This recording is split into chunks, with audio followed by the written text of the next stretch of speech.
What is going on, everybody? It is the Naughty Investor here, coming at you with another video. So I need you guys to watch this video to the end because it's a very important video and I don't want anyone to think I'm fudding. Just to disclose, I am still very bullish on cryptocurrency long term. I am still a huge believer in blockchain technology. But the topic for today's video is, why didn't cryptocurrency pump after consensus? And the reason is quite simple, and there's a few different reasons, but I want to touch on a few of the most important ones. So the first reason, and the first is, in my opinion, the most important, cryptocurrency is becoming a more mature market. And what I mean by this is it's becoming less news driven and less headline driven. And this is a good thing. Don't get me wrong, news headlines will always have an effect on price. However, it's going to become less and less going forward. Even the stock market, news has an effect on price, but fundamentally it comes down to a lot of different other things. For cryptocurrency, I think going forward, the things that are going to really give more price action are real world application. Actual investors, putting money into a coin, actual institutions moving their logistics on the blockchain. Things like that are what's going to start moving prices as we go forward. Real world application is what's going to cause prices to really move. Headlines, will they cause prices to move? Yes, but not nearly to the same degree as we've seen in the past. And it's not really a bad thing. Would you rather have a coin be subjected to the headlines and that gives all this power to the news outlets? Or would you rather have a coin be subjected to actual fundamentals? Is this coin changing the economy? Is this coin changing an industry? And I think a lot of the coins are going to change. A lot of the protocols are going to change entire industries. So those are the coins you want to own. So the first reason is basically we're becoming a more mature market, and it's not a bad thing. It's really not a bad thing, okay?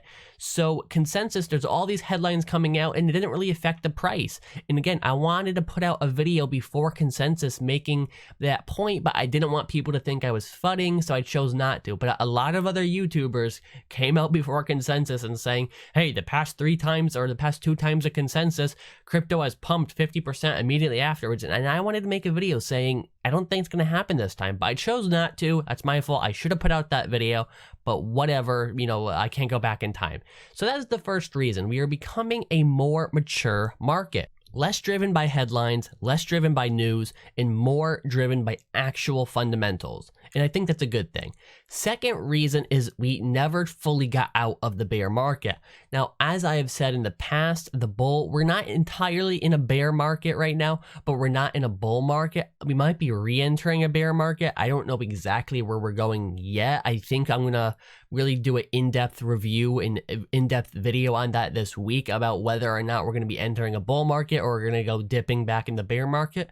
But the past few weeks, we've kind of been in this kind of consolidation phase. We're still not doing horrible as far as actual market cap goes when you consider that we were at a $250 billion market cap not too long ago. So we're not doing horrible as far as market cap goes. But again, we're not near our December all-time highs. So another reason about consensus not causing that insane price action we wanted to see is we're just not there yet as far as actual money coming in. I mean, money has left. I mean, that's just the fundamentals of it, right? Money came out these past few days. Money didn't come in. Now, did consensus underperform expectations? I don't know. I mean, we saw Vitalik Buterin saying he's going to boycott consensus because of the high ticket price. Tickets were really high. However, consensus also got a lot of people to come. All-time participation. So cryptocurrency's interest is not dwindling.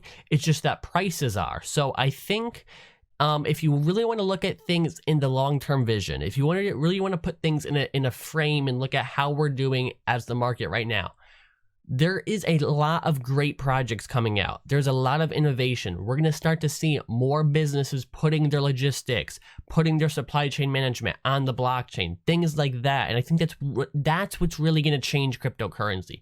That's what's going to cause the insane price action. When we see large institutions, choosing blockchain over centralized databases, that's what's going to change it. Headlines, news, will it have effects on price? Yes, but the effects are going to be minimal compared to the past. I mean, it's a way of the market maturing. Investors are not falling for fake headlines anymore, right? We saw so many, not fake headlines, but just misleading headlines in the past year, and people pumped up a coin and the headline came out and they dropped it. Buy the news, sell the hype, or whatever it is. I don't even know what expression it is, like, off the top of my head, but that's my thoughts and consensus. To conclude, I'm still very bullish on crypto. I just think that consensus, I don't want to say it underperformed, but it's just, we're becoming less sensitive to news, and I think we're going to continue to become less sensitive to news and more sensitive to actual real world application, businesses putting their stuff on the blockchain, as well as investors taking interest in a particular coin. So comment your thoughts. Did you keep up with consensus? I certainly did, and I wanted to do an in-depth review on it, but maybe I will, maybe I won't. Subscribe, share the video, and I will see you in the next one. Peace out.